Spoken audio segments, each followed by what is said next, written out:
síndrome nefrótico o por las S en la enteropatía por pérdida de proteína. Ingesta inadecuada de proteína cuando no comemos bien. Una dieta pobre en proteínas, como se describe en el kwashiorkor, un cuadro de malnutrición que afecta a los niños africanos que reciben una dieta con deficiencia de proteína, puede ser origen de un edema generalizado. Tienen los genes. ¿Cómo se ocasiona la retención de sodio en el edema? La retención de sodio tiene un papel esencial en en la patogenia del edema cardíaco. La insuficiencia cardíaca se asocia a una menor perfusión renal, lo que estimula la secreción de renina en el aparato justaglomerular. La renina activa el sistema de la angiotensina con aumento de la secreción de aldosterona en la corteza cerebral. La aldosterona actúa sobre los túbulos contorneados distales renales y estimula la retención de sodio en los mismos. Esta retención de sodio se asocia a la retención de agua con aumento del volumen intravascular y esto aumenta la presión hidrostática y ocasiona el edema hidrostático. ¿Comprenden? ¿Qué es el linfedema? El linfedema se debe a la obstrucción de los linfáticos y a una alteración de la eliminación de la linfa en los espacios intersticiales. Suele tratarse de una forma localizada de edema que afecta parte del organismo, como sucede en la elefantiasis, término medio para aludir al edema masivo de los miembros inferiores por la obstrucción de los ganglios linfáticos inguinales en la filariasis. El edema del brazo que aparece tras la disección quirúrgica de los ganglios linfáticos axilares afectados por un carcinoma de mama normal de la linfa, ¿ok? También es importante. ¿Cuál es la diferencia entre un trasudado y un exudado? Recordando, ya lo saben de memoria. El trasudado y el exudado. El exudado es rico en proteína, es signo de procesos inflamatorios agudos, ¿no es verdad? Rico en proteína, con una densidad por encima de 1030, 1020, ¿qué más dijimos que había? Tenía albúmina, etcétera, etcétera. Lo otro no. Eso ya hemos hablado harto en las clases cuando hablamos de la clase respectiva. ¿Qué es el edema con fobia? El edema con fobia es un término clínico que se emplea para que se desarrolle insuficiencia cardíaca. El término fobia se refiere al hueco que se produce en la piel al presionar en la zona pretibial, como fue la primera imagen que vimos, ¿no es verdad? ¿Cuál es la patogenia del edema del pulmón? El edema pulmonar se suele deber a un aumento de la presión venosa pulmonar, secundario a una insuficiencia cardíaca izquierda. En el síndrome de dificultad respiratoria del adulto, el shock o en las infecciones neumonía, el edema pulmonar se produce por un aumento de la permeabilidad de los capilares pulmonares. El edema pulmonar se puede encontrar también en caso de existir edema generalizado secundario a una hipoalbuminemia en las hepatopatías terminales o en el síndrome nefrótico. Cirrosis. ¿Ok? Muy bien. ¿Cuál es la patogenia de la ascitis en la cirrosis? La ascitis es una manifestación frecuente en la cirrosis, hepatopatía terminal, corresponde a un trasudado que se desarrolla por hipoalbuminemia, es decir, disminución, lo que se debe a una menor síntesis de albúmina en el hígado lesionado. Hipertensión portal, importante, que se debe a la dificultad para el flujo de sangre a través de un hígado fibrótico. La hipertensión portal nosotros lo vamos a encontrar en lo que nosotros llamamos varices esofágicas, busquen qué es varices esofágicas, venas en cabeza de medusa que se encuentran en el abdomen, etcétera, etcétera. Muy bien. Alteraciones del drenaje linfático en condiciones normales por el hígado circula 1 litro de linfa o más en la cirrosis. Se produce una desviación del flujo linfático, de forma que la linfa no se drena hacia los linfáticos principales. Y la otra, aumento de la retención de sodio y agua. Los riñones retienen agua y sal por hiperaldosteronismo compensatorio. Cuando se empieza a acumular líquido en la cavidad abdominal, se reduce el agua del compartimiento intravascular y esto es una señal activadora del sistema renina-angiotensina. Este último término produce lo que llamamos hiperaldosteronismo secundario con retención de sodio y agua. Esto es hiperaldosteronismo de tipo secundario. Muy bien. ¿Cuáles son las causas del edema cerebral?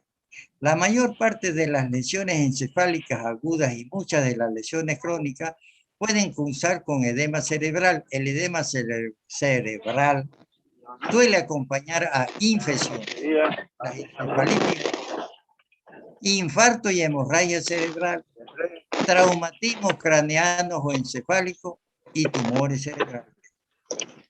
Papi, ayúdame. ¿Cuál es la diferencia? ¿Sabes qué? ¿Aló? No. Ya, por favor, el micrófono. Ya, 15. ¿Cuál es la diferencia entre hiperemia activa y congestión? Esto es importante. En la hiperemia, que es un proceso activo, el aumento del flujo de sangre hacia los tejidos se debe a la dilatación de las arteriolas. ¿Se acuerdan? Donde proceso de inflamación, dijimos, ¿no es verdad? En la inflamación, uno de los signos cardinales de la inflamación. Los estímulos adrenérgicos provocan la dilatación de las arteriolas de la cara cuando la persona se pone roja, ¿no? El aumento del flujo de sangre a través de los músculos durante el ejercicio es otro ejemplo de hiperemia activa. La congestión, llamada también pasiva, se debe a la éstasis de la sangre en los capilares en relación con la dificultad para el flujo de sangre por el extremo venoso. La obstrucción de las venas por trombo o la presión retrógrada causada por una insuficiencia cardíaca suele asociar la congestión. Entonces, hay una diferencia entre la hiperemia activa y la congestión o hiperemia pasiva. ¿Qué color tienen los tejidos hiperémicos y congestionados? Muy importante. Los tejidos hiperémicos contienen mayor cantidad de oxígeno, por lo que se ven de color rojo brillante.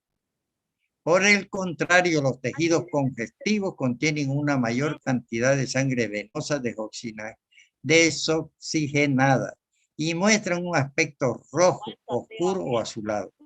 Los tejidos hiperémicos están calientes, a diferencia de los tejidos congestivos que siempre están fríos y húmedos. Muy bien.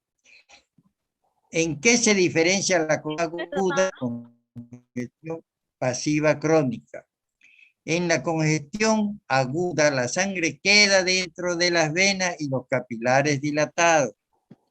Esta acumulación de sangre puede no tener graves consecuencias, pero si se produce con rapidez, la hipoxia, la descompresión mecánica de los tejidos que rodean los vasos dilatados pueden causar necrosis. En la congestión pasiva crónica se produce siempre isquémica, con pérdida de las células parenquimatosas que en general se sustituyen por... Corto. ¿Cómo afecta la congestión? ¿Será que pueden cerrar su micrófono o la suspendo la clase? ¿Tan tarde? Yo dije.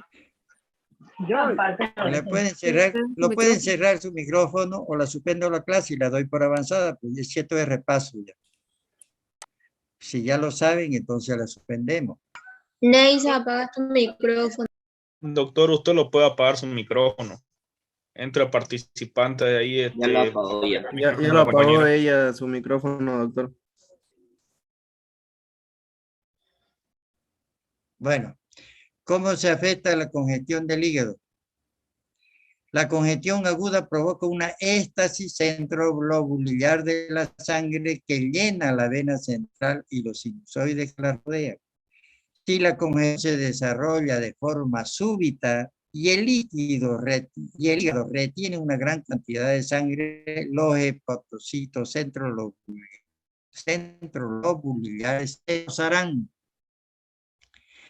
En la congestión pasiva crónica, los hepatocitos que mueren se sustituyen por tejido fibroso.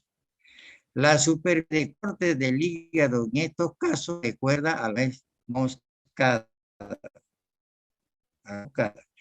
La fibrosis puede evolucionar y el hígado en nuez moscada se acaba convirtiendo en cirrosis cardíaca. Bien. 19. ¿Cómo se afectan los pulmones con pasiva crónica? Consecuencia típica de la insuficiencia cardíaca izquierda. Se asocia a la extravasación de eritrocitos hacia los espacios alveolares. ¿Se acuerdan? Dijimos nosotros,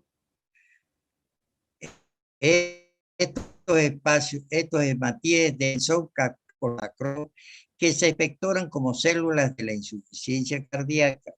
Los macrófagos alveolares, células de la insuficiencia cardíaca. Los macrófagos también penetran en los espacios intersticiales donde pueden morir o estimular la producción de colágeno fibroblastos. En la autopsia y en la exploración macroscópica, estos pulmones se ven de color pardo rojizo por la hemosiderina y fibróticos por el depósito de colágeno. El término técnico empleado para definir estos cambios es induración parda de los pulmones. ¿Ok?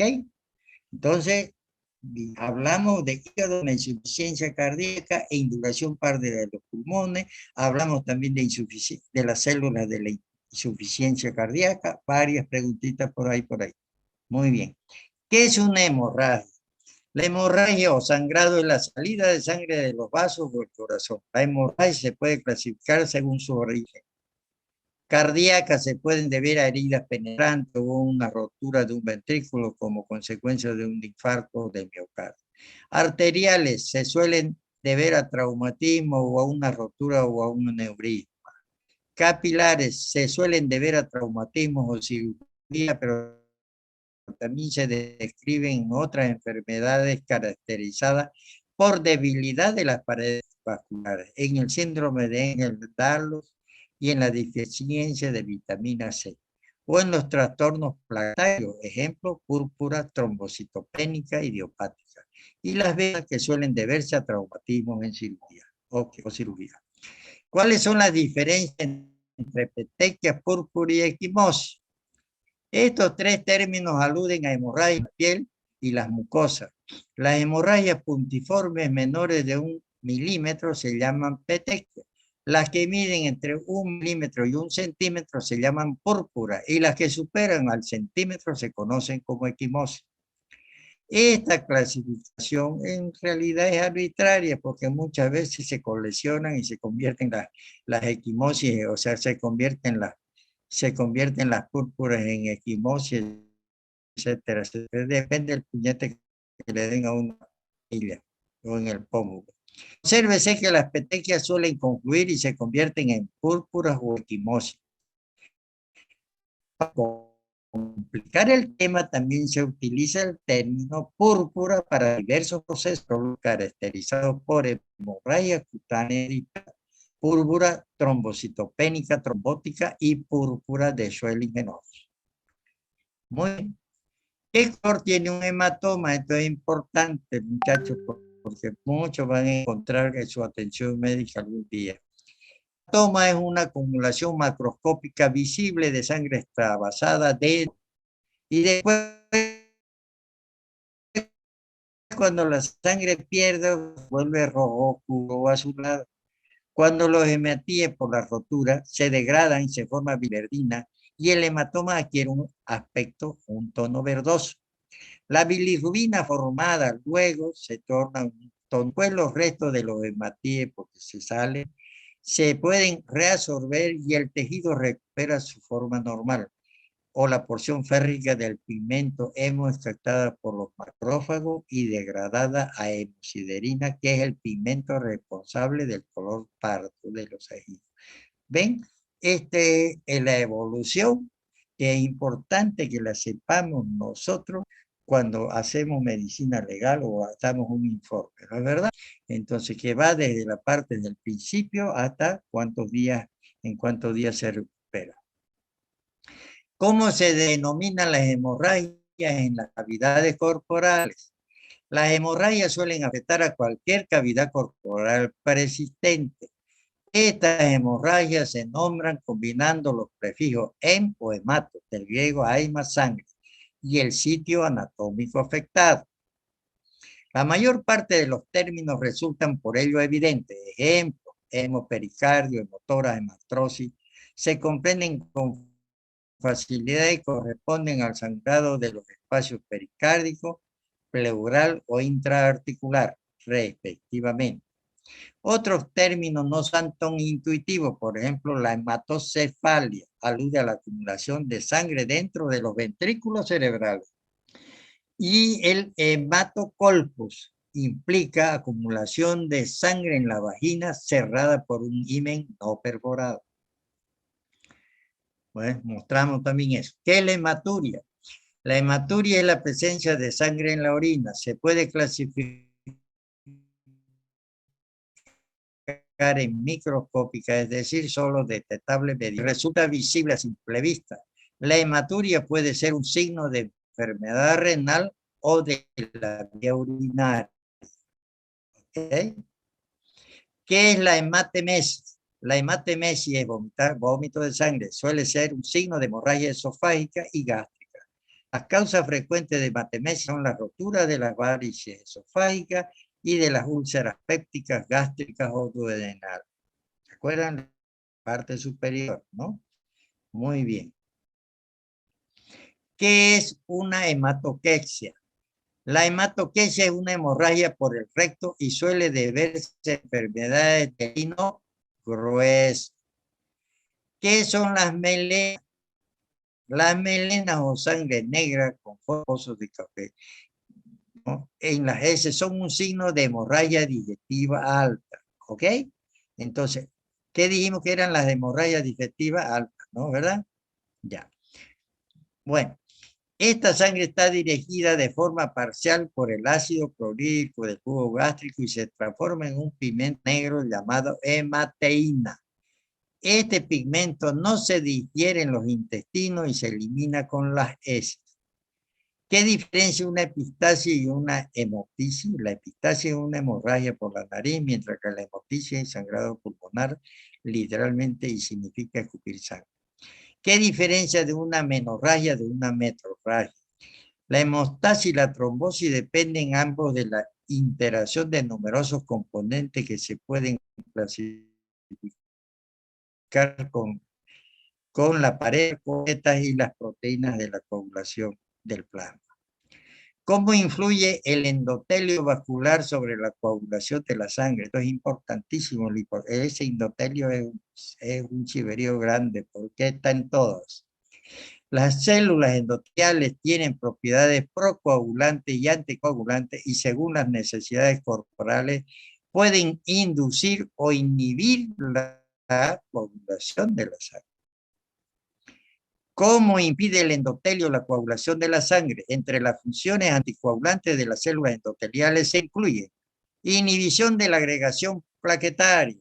Las células endoteliales segregan prostaciclina, óxido nítrico, que dilatan los vasos sanguíneos y de este modo aumentan el flujo de sangre y reducen la posibilidad de que las plaquetas se adhieran a la pared vascular. La prostaciclina inhibe también de forma directa la agregación de las plaquetas o la agregación plaquetaria. Inhibición de la actividad antitrombínica plaquetaria se debe principalmente a la modulina, que captura la trombina y la envía para su degradación por la proteína C anticoagulante. La fibrinólisis, el endotelio secreta el activador del plasminógeno que genera plasmina a partir del plasma. La plasmina lisa de fibrina e impide el crecimiento del endotelio, la coagulación de la sangre. Las células endoteliales estimulan la coagulación de la sangre por varios mecanismos que a su vez son contrarrestados por fuerzas que se oponen a la coagulación. Entre los mecanismos procoagulantes se incluyen la liberación de factor de von Willebrand de los gránulos de Weigel-Palade. No sé dónde se encontraron los Weigel-Palade, en el citoplasma de las células endoteliales. Este factor media la unión de las plaquetas a la superficie y sirve también como transportador del factor octavo de la coagulación. Tromboplastina o factor tisular 3. Induce la vía extrínseca de la cascada de la coagulación. Inhibidores del activador del plasminógeno. También. Muy bien. Ahora aquí. ¿Cuáles son los componentes esenciales de las plaquetas? Las plaquetas proceden de la fragmentación del citoplasma de los megacariocitos. Las plaquetas tienen los siguientes componentes que resultan esenciales para su participación en la hemostasia y la trombosis. Gránulos alfa y delta o cuerpos densos. Estos gránulos contienen una serie de sustancias preparadas con actividad biológica como factores de coagulación como el fibrinógeno, mediadores de la inflamación como la histamina y factores de crecimiento como el factor de crecimiento derivado de la plaqueta. Citoesqueleto está constituido por filamentos de tubulina, actina y miosina que permiten una rápida salida de los gránulos del citoplasma. Los microfilamentos y los microtúbulos intervienen en el cambio de forma de la plaqueta y son responsables de la retracción del coágulo. Moléculas de adhesión y receptores. Estas glucoproteínas se expresan en la membrana celular de las plaquetas activadas, permitiendo que se adhieran al fibrinógeno y al factor de von Willebrand y también entre ellas. Los fosfolípidos, estos componentes celulares, factor plaquetario, actúan junto con el calcio almacenado en los gránulos densos como cofactores de la cascada de la coagulación. Entonces, tenemos una serie de cosas. ¿Qué sucede tras la activación de las plaquetas? La activación de las plaquetas se sigue de a 4 fases para la formación del coágulo. Estas fases son adhesión de las plaquetas a la superficie de la pared vascular, liberación de los mediadores químicos almacenados en los gránulos, agregación con otras plaquetas para formar el trombo, el tapón hemostático primario, y contracción y formación del tapón hemostático secundario constituido por plaquetas y fibrina firmemente delgadas. Muy bien. ¿Cuál es el papel de las proteínas de la coagulación en la hemostasia y la trombosis? Los factores de la coagulación son un grupo de proteínas plasmáticas que se activan mediante la acción de una sobre otra en una secuencia llamada vía extrínseca e intrínseca. Estas proteínas condicionan la activación de la trombina que juega un papel fundamental en la polimerización del fibrinógeno en fibrina. La fibrina formada al final de la cascada de la coagulación forma un esqueleto en forma de red para el coágulo y también se sirve como pegamento que mantienen unidas las plaquetas y otros elementos del coágulo. Las deficiencias de los factores de la coagulación provoca trastornos hemorrágicos. Esto creo que están repitiendo ustedes con su auxiliar. Muy bien. ¿Cuál es la diferencia entre la vía intrínseca y extrínseca de la coagulación? Entonces, la vía intrínseca se llama así porque se puede activar sangre en un tubo de ensayo sin necesidad de añadir ningún material extrínseco. La cascada de la coagulación se activa mediante la unión del factor de Hageman, factor 12, a un cristal que tiene carga negativa. La vía extrínseca se activa añadiendo. La activación del factor 10 mediante la vía intrínseca implica los factores 12, 11, 8 y 9. ¿Cómo se activa la coagulación in vivo? La vía intrínseca se activa al exponer la sangre al colágeno, a las membranas basales desnudadas de células endoteliales o a las paredes vasculares rotas. Se puede activar por las proteínas plasmáticas como la precaína y la. La vía extrínseca se activa por el factor tisular, es decir, una serie de tromboplastinas liberadas en los tejidos.